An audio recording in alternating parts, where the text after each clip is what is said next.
오늘 영상에서 말씀드리고 싶은 포인트는 지난주 월요일 영상에서는 월요일 날에 반등이 나타날 가능성들이 높기 때문에 저는 매수를 한다라고 말씀을 드렸었습니다. 그런데 문제점이 있다면 화요일 날 때 코어위브의 연매출 하향 조정 가이던스가 발표가 되었었고요. 이로 인해 가지고 하루 만에 악재가 새로뜨다 보니까 매수는 일부 종목 같은 경우에는 하되 나머지는 약간 홀딩을 하자라는 입장이었습니다. 그리고 금요일 날 때는 개인적으로 어느 정도 조정이 꽤 나왔다라고 판단을 했기 때문에 제가 빅스 지수에 대한 코멘트들도 나타내면서 혹시나 과도하게 하락을 한다면 이거는 매수를 해도 되지 않을까라는 부분들에 대해서 코멘트를 드렸었습니다. 그리고 지금 입장에서는 일단 최근 시황에 대해서 어떻게 흘러가는지를 말씀을 드리고 제가 바라보기에 저는 지금 증시를 어떻게 생각하고 어떤 식으로 매매를 할 건지에 대해서 여러분들에게 코멘트를 드리고자 합니다. 먼저 지금 제 생각들을 말씀을 드리기 위해서는 저는 지금 증시를 어떻게 바라보고 있는지를 말씀을 드려야 됩니다.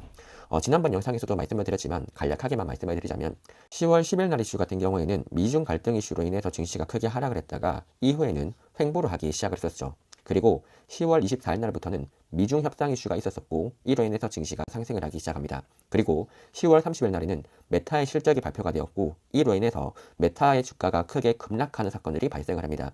이때부터 발생이 되었던 게 무엇이냐면 AI 관련주에 대해서 AI가 꽤 버블은 아닐까? 이런 우려들이 나타나기 시작했었어요. 그래서 10월 31일부터 11월 3일까지는 AI 버블 걱정에 의해서 주가가 하락하기도 했었고 반면에 아마존과 구글 같은 경우에는 실적이 대박이 나면서 주가가 꽤 상승을 해줬다는 거죠. 그래서 이 시기에는 어느 정도 주가가 상승과 하락하는 종목들이 맞물리면서 횡보를 하다가 11월 4일 날 때 엔비디아 쪽에서의 악재가 터지기 시작했었고 그리고 11월 6일 날에도 악재가 추가적으로 터지면서 주가가 큰 폭으로 하락하며 증시가 하락했던 겁니다. 그리고 이런 식의 모습들이 11월 7일 날부터 셧다운 해소 기대감들이 터지면서 증시가 반등을 하기 시작했었고요. 그 다음부터는 조금 횡보를 하나 시작을 했더니 코어위브 사건이 터지게 됩니다. 이때부터 발생이 되었던 게 AI 버블론에 대한 우려들이 터지기 시작했던 거예요. 이 코어위브 사건 이따가 한번 말씀드릴 거예요. 그리고 그 이후에 이번에는 12월 달에 금리 동결 이슈가 터지면서 주가가 하락을 했던 것이죠. 여기에서 핵심 본질이 있다면요. 우리 그냥 단순하게 금리를 동결한다고 해서 원래 주가가 하락하지는 않아요. 지금 시장에서 걱정했던 건 뭐냐면요. 이 코어위브라고 하는 AI 버블론에 대한 이 우려가 점화가 된 상태에서 그 다음에 유동성 축소 이슈가 나타나니까 증시가 크게 하락했다는 거죠. 즉 하락의 본질은 무엇이냐면요. AI에 대한 버블론에 대한 우려가 존재하는 상황이었어요. 그런데 버블에 대한 우려가 존재한다면요. 유동성을 계속 꽂아주면서 계속해서 멀티플이 상승을 해야 되는데 이번에 금리가 동결된다라고 하는 이슈가 터지면서 유동성이 줄어드니까 고밸류 자산에 대해서 매도하면서 도망친 흐름들이 나타났다는 거예요. 그래서 분석 포인트는 무엇이냐면요. 첫 번째, AI 버블이라가 왜 나타났는지를 이해를 하실 거고요. 그리고 정말로 이걸 바라보기에 버블인지를 체크를 할 거예요. 그러면 이 분석 포인트 1번에서 우리가 찾아야 되는 이 본질은 무엇이냐면요. 방향성에 대해서 우리가 찾아낼 겁니다. AI가 버블이라면 방향성은 하향하겠죠. 근데 AI가 버블이 아니라면 방향성은 우상향할 겁니다. 두 번째 분석 포인트로는 지금이 고평가되어 있지 않다면요. 사실상 버블이라도 괜찮겠죠. 그래서 고평가가 되었는지를 체크를 할 거예요. 오늘 영상에서는 방향성과 고평가 여부 요거에 대해서 우리가 체크를 한다 이겁니다. 그래서 바로 방향성부터 한번 우리가 체크를 해볼게요. 먼저 이번에 중요한 이슈가 있었던 이 코어위브의 매출액 하향 이슈가 있었습니다. 이 코어위브라고 하는 회사가 어떤 회사인지 모르시는 분들이 있는데 그냥 간단하게 말해서 엔비디아 GPU 사가지고 데이터 센터를 건설한 다음에 빅테크들한테 빌려주는 회사라고 보시면 돼요. 이 회사의 구조가 어떻게 되냐면 자기 자본이 없어요. 그래서 은행한테 대출을 받습니다. 그리고 이렇게 은행한테 대출을 받은 다음에 AI 데이터 센터를 만들어요. 그러면 이걸로 오픈 AI나 메타나 마이크로소프트한테 컴퓨터를 빌려주고요. 이런 빅테크들이 이 AI 데이터 센터를 빌리면 빌릴수록 이거에 대해서 수수료를 많이 받는 게 이 코어위브의 사업이라는 거죠. 그래서 이 코어위브 입장에서는 아주 중요한 게 은행 이자보다 데이터 센터에서 나오는 수익들이 더 커져야 됩니다. 그래야지만 수익이 남겠죠. 그래서 요 흐름들이 매우 중요하고요. 이 과정에서 이 코어위브가 일을 하려면 엔비디아의 GPU를 사야 돼요. 그래서 엔비디아 입장에서는 고맙습니다 하고 이렇게 되는 거죠. 그래서 이 코어위브가 잘 나가면 잘 나갈수록 엔비디아 GPU도 많이 팔린다고 보시면 돼요. 자, 그런데 여기서 더 중요한 거는요. 이 코어위브라고 하는 회사를 어떻게 믿고 은행들이 돈을 빌려줄 수가 있냐는 거예요. 예를 들어서 이런 거죠. 이 코어위브라고 하는 회사가요. 자기 돈이 없이 그냥 은행한테 돈을 빌려야 돼요. 근데 그냥 막무가내로 돈을 빌려주면 안 되다 보니까 이 계약서를 제출을 하는 거죠. 우리가 오픈 AI와 100억 달러 규모의 계약을 체결했어. 너가 은행이 돈만 빌려준다면 우리 이 계약서를 바탕으로 돈을 많이 벌 거야. 그러니까 나 돈 좀 빌려줘라고 하는 거예요. 그리고 혹시나 나를 못 믿겠다면 내가 이 돈으로 데이터 센터 살 거거든. 이 데이터 센터를 담보로 잡아. 혹시나 내가 돈 못 갚으면 이 데이터 센터 팔아가지고 은행 너가 손실들 채울 수 있잖아. 이렇게 딜을 거는 거예요. 그래서 핵심 포인트가 무엇이냐면 첫 번째로 계약서가 일단 있어야 돼요. 계약서가 있어서 이 회사가 돈을 벌 수 있다는 그 주장이 있어야 되는데 문제점은 뭐냐면 이 오픈 AI 있죠. 이 오픈 AI도 적자가 나오는 회사예요. 그러면 나중에 오픈 AI가 파산하게 되면 돈을 못 갚는 거잖아요. 그래서 은행 입장에서도 오픈 AI와 계약했다는 것 자체는 알고 있는데 이 오픈 AI 자체를 못 믿겠는 거예요. 그래서 지금 나오는 게 뭐냐면 데이터 센터를 담보로 잡아서 돈을 빌려주는 건데 이것도 좀 애매하다는 거죠. 그래서 이때 타이밍 때 엔비디아가 나서서 말을 합니다. 야, 은행아, 돈 좀 빌려줘라. 혹시나 이 코어비브가 돈을 못 갚잖아. 우리 엔비디아가 어느 정도 돈 갚아줄게 라고 나오는 거예요. 그러니까 이 코어비브에서 판매가 되지 않는 클라우드 같은 것들이 있을 거잖아요. 그러니까 컴퓨터들이 있을 거라고요. 사용되지 않는 컴퓨터에 대해서는 내가 최대한 한 63억 달러 정도까지는 이 엔비디아가 사주겠대요. 이런 식으로 은행 입장에서 지금 어떤 걸 바라보냐면, 야, 엔비디아 형님께서 어느 정도 보증을 해주고 있네? 그러면 대출 땡겨서 해줘야지, 이렇게 나오고 있던 거예요. 그래서 지금 이 엔비디아는 왜 이런 식의 행동을 하죠? 코어비브라고 하는 회사가 성장을 하면 할수록 은행한테 대출을 빌려가지고 엔비디아 GPU를 사준단 말이에요. 그렇기 때문에 지금 은행 입장에서는 야, 엔비디아가 어찌됐든 간에 보증을 서주고 있다 보니까 엔비디아 믿고 어느 정도 대출해주자, 이렇게 나오는 거죠. 그래서 엔비디아가 보증을 서줘서 대출을 받은 다음에 이걸로 이 코어비브는 엔비디아 칩을 구매하는 거죠. 그래서 엔비디아 칩을 구매해서 데이터 센터를 만든 다음에 오픈 AI나 메타나 마이크로소프트에게 데이터 센터를 빌려준 다음에 돈을 받아서 대출을 갚는 것이죠. 근데 문제점은 이렇게 하는 이 코어비브의 사업이 만약 안 된다면 어떨까요? 그러니까 데이터 센터를 빌려줘서 사람들이 많이 사용을 해줘야지 이 코어비브가 수익이 나오는데, 지금 빅테크들 입장에서 야, AI 성장 많이 못 시키겠다라고 하면서 데이터 센터를 안 사용할 수 있잖아요. 이렇게 데이터 센터 가동량이 낮아진다면요, 돈을 못 갚게 되겠죠. 그리고 데이터 센터의 가동량이 낮다면요, 향후에 실적 전망치를 낮추겠죠. 야, 그러니까 이게 어떤 중요한 거냐면, 이 코어비브가 향후에 가이던스를 하향 조정했다는 건 뭐냐면요, 이 데이터 센터 많이 안 사용할 것 같다는 거예요. 이 데이터 센터를 많이 사용할 것 같지가 않다면요, 어떤 일들이 발생하죠?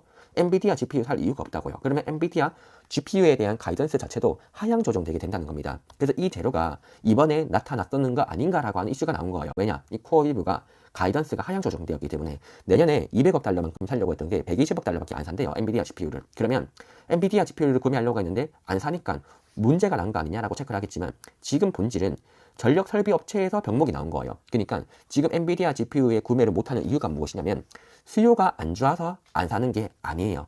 건물이 완공이 되어야지 GPU를 사가지고 컴퓨터를 설치를 할 수가 있는데 건물 완공이 안 되는 거예요. 왜냐하면 전력 설비 업체에서 지금 어느 정도 병목 현상이 나왔기 때문에. 그래서 지금 당장까지는요, 어느 정도 시장이 걱정할 수 있는 환경은 맞지만 본질적으로 수요가 둔화되는 이슈는 아니었으며, 그리고 건물 완공이 안 되었기 때문에 발생할 수 있는 병목 정도만 나타나고 있다는 거예요. 그래서 아직까지는 데이터 센터 수요가 감소한다, 이 지표가 보이느냐? 그거는 안 보인다라고 하는 사건에 대해서 여러분들이 체크를 하는 게 매우 중요하고요.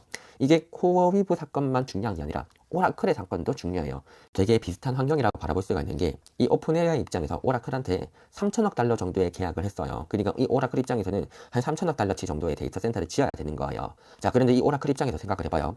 3천억 달러 정도로 투자하기가 이 오라클 입장에서는 매우 부담되죠. 그래가지고 이 오라클이 어떻게 하느냐, 새로운 회사를 설립을 하는 거예요. 자, 이 새로운 회사에다가 이제 이렇게 말하는 거죠.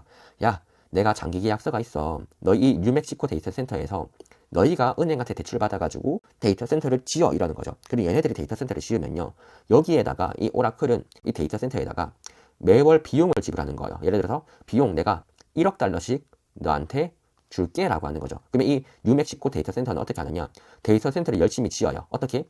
은행한테 대출을 받는 거죠. 그럼 대출 이자가 대략적으로 얼마 정도가 나가느냐 했을 때 뭐 이걸로 뭐 한 1억 달러 정도가 나갈 수는 있겠죠. 근데 이렇게 1억 달러 정도가 나가더라도 이 오라클이 비용으로 1억 달러를 주면 되잖아요. 그러면 대출 없어질 수 있겠죠. 대출 문제 해결된다는 거예요. 이렇듯 오라클 입장에서는 자기가 투자를 하지 않았어요. 왜냐? 얘네들이 지금 당장 자기가 세워버리게 되면요, 부채 비율이 너무 급격하게 올라가 버리게 돼요. 그래서 이 오라클 입장에서 부채 비율이 올라가는 것들을, 회계상으로 올라가는 것들을 어느 정도 억제하기 위해서 새로운 회사 같은 것들, 이거를 SPC라고 하는데 새로운 특수 목적 회사를 지어가지고 여기에서 데이터 센터를 지으라라고 하는 거죠. 자, 그럼 잘 생각을 해봐요. 이 데이터 센터, 그러니까 이 새로운 회사 입장에서 그냥 내가 회사를 세웠으니까 은행한테 돈을 빌려달라고 할 수가 있을까요? 그냥 막무가내로 돈을 빌려달라고 못합니다.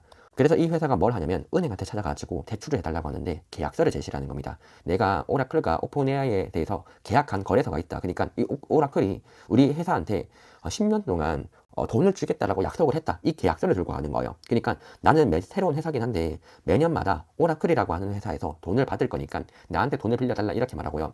대출받아서 데이터 센터를 만들 건데 혹시나 내가 돈을 못 갚으면 이 데이터 센터를 은행 너희들이 가져라. 그래서 내가 만약에 원금이랑 이자 못 갚잖아. 이 데이터 센터 팔아가지고 은행 너희들이 손실을 충당해라. 그러면 너희들도 부담이 안 되지 않겠니? 라고 말하는 거예요. 그러니까 은행 입장에서는 어떠냐? 첫 번째로 오라클이라고 하는 큰 손이 있어요. 오라클이라고 하는 큰 손이 이 회사한테 돈을 주겠대요. 그리고 두 번째, 우리 설명 돈을 안 갚겠다라고 한다면 이 데이터 센터를 담보로 가지고 가래요. 그래서 돈을 못 갚으면 이 데이터 센터를 팔아서 손실을 충당하는 거죠. 그러면 이런 식의 관점에서는 은행들 입장에서도 야, 일단 계약서를 보니까 어느 정도 믿을 만한 회사고 그리고 데이터 센터를 담보로 가지고 가다 보니까 돈을 쉽게 빌려주는 거죠. 그래서 데이터 센터가 3천억짜리다라고 한다면 담보대출 100%로 해주는 거예요. 오케이, 내가 3천억짜리 다 대출을 해줄게 라고 나오는 거죠. 그러면 어떤 일들이 발생을 하느냐, 이 새로운 회사 같은 경우에는 엔비디아 GPU 3천억짜리 사는 거예요. 그래서 대출 받았으니까 엔비디아 칩 사자 이렇게 나오고 엔비디아 입장에서는 실적이 크게 상승되는 조건들이 나타난다는 겁니다. 근데 여기서 문제점은 무엇이냐면요, 최근의 이슈가 이제 이런 거예요.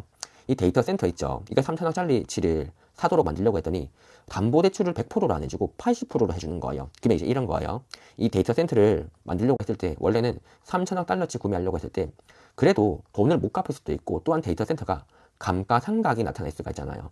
그러니까 은행들 입장에서 데이터 센터 사가지고 이거를 매각을 한다라고 쳐봐요. 그러니까 오라클이라고 하는 회사가 만약에 파산했고 오픈AI가 파산을 했어요. 그래서 이 데이터 센터를 매각을 할 때 감가상각이 일어나가지고 이게 원래는 처음에는 3천만 원이었는데 요게 한 2천만 원까지 떨어질 수도 있는 거잖아요. 그러니까 신품에서 중고차로 변하면서 가격이 떨어질 수도 있다고요. 그래서 이 담보대출에 대해서 원래는 100%로 해줬었다가 이제는 80%까지 대출을 해주는 거죠. 그러면 이 오라클이라고 하는 회사가 원래는 3천억 달러치 정도로 대출을 받아가지고 엔비디아 GPU를 사려고 했었는데 지금 상황들을 바라보니까 오라클은 못 믿겠다. 그리고 생각보다 AI로 인해가지고 돈을 못 벌 것 같다라고 하면 은행들 입장에서 담보대출을 줄여버리게 됩니다. 원래는 담보대출 100%였다가 80%까지 줄이는 거죠. 그러면 어떻게 된다? 엔비디아 GPU를 덜 살 수밖에 없는 거예요. 원래 전망은 3천억 달러였다가 2,400억 달러로 가이던스가 하향 조정되게 발표가 된다는 거죠. 최근 시장의 우려가 바로 이 지점에 들어 있는 거예요. 은행들 입장에서 바라보기에 야, 이 오라클이라고 하는 회사가 과연 데이터 센터를 통해서 돈을 많이 벌 수가 있을까? 돈을 정말로 많이 번다면요, 담보대출 많이 해주겠죠. 근데 문제점은 뭐다? 돈을 많이 못 벌 것 같으면 이 담보대출을 줄여버린다는 거예요. 근데 문제는 지금 빅테크들 입장에서 몇몇 기업들 제외하고 나머지 기업들 같은 경우에는 대출 받아가지고 데이터 센터 짓는 거예요. 그리고 이 데이터 센터를 짓는 것들이 결국에 엔비디아 수요가 된다고요. 그래서 원래는 100% 대출을 해준다, 120% 대출을 해준다, 그만큼 엔비디아 GPU를 사는 건데 이 대출을 줄여버리게 되는 순간부터는 무슨 일이 발생하느냐, 엔비디아의 가이던스가 하향 조정이 될 거라고요. 이 이슈를 이번에 코어위브 사건에서 일부 투자자들을 읽었던 것이고, 근데 코어위브 사건에 대해서 세부적으로 파고 들어봤더니 다행히도 엔비디아 GPU의 수요가 문제가 있는 건 아니라 전력에서의 문제가 병목이 생겨가지고 GPU 가이던스를 하향 조정한 거죠. 그래서 아직까지는 본질적으로 큰 위험은 안 되지만 지금 여러분들이 이 흐름들을 바라봤을 때 약간은 주의할 수도 있겠다. 그리고 담보대출 이거 되게 중요한 이슈구나. 요거에 대해서 여러분들이 알 수가 있는 거죠. 그리고 메타의 상황도 마찬가지입니다. 메타가 데이터 센터를 지어야 되는데 지금 이슈가 뭐냐면 자기들이 짓기는 싫으니까 새로운 회사를 설립하는 거예요. 그리고 이 회사한테 은행한테 돈을 빌려가지고 너희가 데이터 센터 지으라 라고 하는 거죠. 그래서 이 은행들 입장에서는 지금 어떻게 하느냐, 데이터 센터를 기존에는 담보대출 100%로 해줬다가 요거를 담보대출을 줄일 수가 있겠죠. 그렇게 되면 어떻게 된다? 엔비디아 입장. 사실상 엔비디아의 GPU는 은행 대출 받아가지고 사고 있었는데 최근에 은행들 입장에서 담보대출을 줄이겠다라고 한다면 엔비디아 GPU를 덜 살 수 있도록 되어버린다는 거예요. 그래서 여기서 되게 중요한 사건들이 뭐냐면 사실상 지금 데이터 센터는 은행이 건설하고 있는 거랑 마찬가지예요. 그래서 예를 들어서 은행 대출이자가 5%라고 해보죠. 그러면 은행들 입장에서도 대출 이자를 확실하게 갚을 수 있고 원금도 갚을 수 있다는 그런 확신이 생겨야 돼요. 근데 문제가 뭐냐, 데이터 센터 이용률들이 떨어진다라고 한다면요, 은행들 입장에서도 담보대출을 적게 해줄 거고요. 그리고 기업들 입장에서도 야, 우리 이거 수익성이 별로 안 나오는데 데이터 센터 못 짓겠다 이렇게 나올 수가 있겠죠. 그래서 한번 위축이 되게 되는 순간 급격하게 위축이 될 수가 있고 이 과정에서 AI 버블 붕괴 이슈가 터질 수 있는 거예요. 그래서 이렇게 레버리지를 크게 투자해가지고 성장을 해왔던 기업들 있죠. 그러니까 최근 들어가지고는 이슈가 되었던 게 레버리지를 크게 당겨서 쓴다는 게 메타, 오라클, 코어위브 같은 회사들이 있었던 거예요. 이 세 가지 기업들 같은 경우가 이번 이슈에서 시장이 걱정하는 포인트에 대해서 100% 직접 다뤄맞고 있으면서 최근에 많이 하락을 해주고 있었다고요. 따라서 이 메타를 이해를 했다면 여러분들이 깨달아야 하는 진실은 무엇이냐면요, 은행에서 담보대출이나 아니면 사람들이 판단하기에 AI가 돈을 못 벌 것 같다, 그러니까 AI 데이터 센터를 사용하는 사람들이 적을 것 같다라고 한다면요, 향후에 AI 캐펙스 가이던스 하향 조정이 발표가 될 거라고요. 그래서 다음 주에 엔비디아 실적이 발표가 될 건데 이 엔비디아 실적에서도 매우 중요한 게 뭐냐, 바로 이런 부분들인 거죠. 가이던스를 혹시나 하향 조정하지 않을까? 그리고 요런 하향 조정치가 발생이 된다면 증시가 큰 폭으로 하락을 할 수 있다 보니까 요거에 대해서 체크를 해야 되는 거죠. 그래서 이런 모습들을 알고 있기 때문에 엔비디아 입장에서 반드시 해야 되는 게 뭐냐면요. 혹여나 미국에서 뭐 AI 대출을 안 해준다. 그러면 엔비디아 칩이 남아 돌게 되잖아요. 그러면 이 엔비디아 칩을 누군가한테 팔아야 돼요. 근데 이걸 팔기 위해서 할 수 있는 가장 좋은 방법이 무엇이냐? 그냥 해외에다가 팔면 돼요. 이번에 뭐 젠슨왕이 와가지고 한국에 와가지고 했던 게 결국에는 GPU 26만 장 팔았잖아요. 이런 식으로 엔비디아의 칩들이 남아 돌게 된다면 이걸 해외에다가 팔면 돼요. 따라서 우리가 중요하게 바라보는 거는 조정의 트리거가 무엇이냐. 데이터 센터를 생각보다 덜 짓겠다 이런 이슈가 나온다면 증시가 크게 하락을 할 수가 있는데, 마침 제가 바라보기에는 이 엔비디아의 수요 있죠. 그러니까 기존의 뭐 데이터 센터 담보대출 규모를 줄여가지고 AI가 AI 설비를 못하더라도 이 엔비디아 입장에서는 이 수요처를 미국에만 두는 게 아니라 해외로 확장시킬 수 있다는 거예요. 그러면 생각보다는 수요는 차고 넘쳐요. 그래가지고 지금 시장의 오더 자체는 이렇게 AI 투자가 줄어들 거라고 걱정하고 있잖아요. 이거 매우 합리적인 선택이거든요. 결국의 핵심 포인트가 기대감을 체크를 했을 때는 다른 데로 수요처를 확장시킬 수 있지 않을까?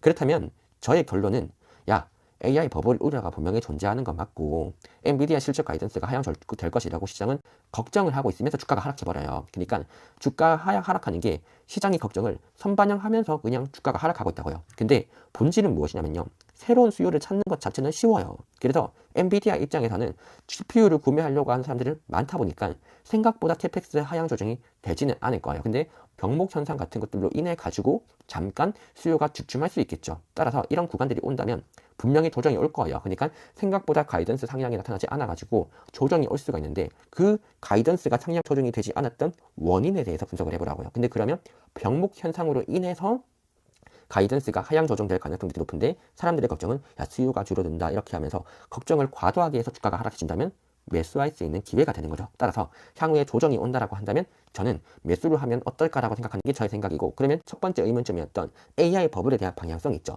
일단 방향성은 저는 상승으로 바라보는 거예요. 상승장으로 바라본다가 제 결론인 겁니다. 자, 그러면 여기서 이제부터 분석을 해야 되는 거는 매수해도 되는가? 지금 가격에서 매수해도 되는가? 요것만 분석하면 된다는 거예요.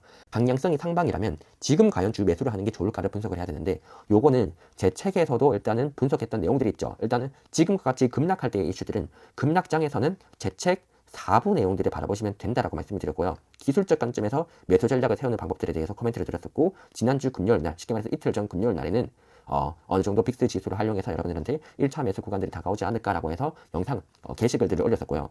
실질적으로 핵심 본질은 가치평가를 하는 거예요. 이 가치평가는 제 책 54페이지를 바라보시면 되고요. 멤버십은 멤버십 공부 영상도 있으니까 그걸 보셔도 돼요.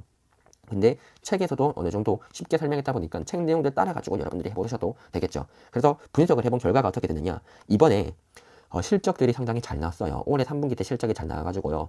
이번 3분기를 기준으로 해가지고 S&P 500의 실적이 대략적으로 235달러 정도가 예상이 될 거거든요. 그러면 어떤 일들이 발생을 하느냐. 최근 명목 실적이 235달러라면요. 요 명목 실적이 지금 당장 현실이 그냥 235를 번다는 거예요. 근데 미래에는 이 돈을 더 많이 벌겠죠. 미래에는 이 돈을 많이 벌 거 아니에요. 그러면 이 돈을 벌 때 어떻게 가정을 했느냐. 향후에 성장률 7%를 2년 동안의 미래를 선반영한다고 바라보는 거예요. 그러니까 이 본질이 중요해요.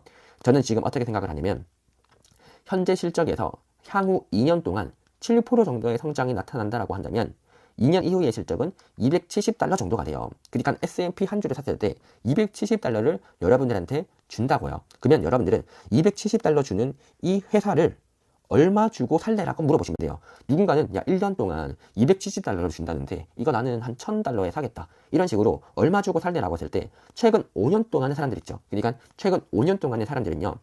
270달러 정도 준다라고 하면 이 실적 곱하기 24배 정도를 부여했던 거예요. 이해되시나요? 멀티플의 개념이 이거예요. 이 실적 대비해서 얼마 정도 비싸게 살까 했을 때 최근 5년 동안 평균들은 24.82배 정도 비싸게 샀다는 거죠. 그러니까 24배 정도의 가격들을 부여를 했다면 적정 주가가 6,600포인트가 나온다는 겁니다. 요거 이해되시죠? 요거 다시 지금 실적 대비해서 최근 사람들의 평균치를 곱하게 되면 실적 대비해서 얼마 정도의 멀티플을 부여할까? 요거를 곱했을 때는 6,600포인트 정도로 사람들이 살 거라고요. 5년 평균으로는. 만약에 10년 평균으로 했다라고 한다면 이것도 6,600포인트고요. 역사적 평균이라고 해서 한 100년치 정도의 데이터를 가지고 오면 100년치 역사에서는 17배를 부여했대요. 100년치 역사에서는 그러면 4,700포인트가 되는 거죠. 자, 그러면 이제 이거요. 여러분들이 이제 의사결정을 해야겠죠. 저는 100년 동안의 역사들을 바라보지는 않고 최근 5년 동안과 10년 동안의 사람들은 얼마 정도 실적 대비 비싸게 샀느냐를 바라봐요. 왜냐면 최근 사람들이 생각과 비슷하게끔 이번에도 매수를 할 거니까 최근 5년과 10년간의 평균을 바라보면 24배 정도의 멀티플을 부여를 했으니 6,600포인트가 된다면 사람들은 평균 가격이라고 인식을 하고 이쯤에서는 매수를 하지 않을까라고 판단을 하고요. 제가 저렴하게 매수를 할 수가 있다고 한다면 마이너스 1 표준 편차 구간들에서 매수를 하면 되기 때문에 이게 멀티플이 22배 정도라면 21에서 22배 있죠. 10년 평균은 21배, 5년 평균은 21배이기 때문에 이런 구간들에서 매수를 한다면 6,000포인트가 저점인 거죠. 그러면 6,000포인트라고 한다면 향후에 주식 시장이 하락을 한다라고 해봤자 최대 하락폭이 12%인 겁니다. 자, 그러면 이제 물어보는 거죠. 지금의 주가가 6,700포인트예요. 이게 과연 비싸다고 할 수가 있나요? 지금은 평균보다 비싼 거는 분명히 맞고 2년 이후의 실적들을 바라봤기 때문에 향후에 2년 동안 주가가 행보는 할 수는 있겠죠. 근데 지금 구간이 2년 동안만 버틴다면 핵심은 이거예요.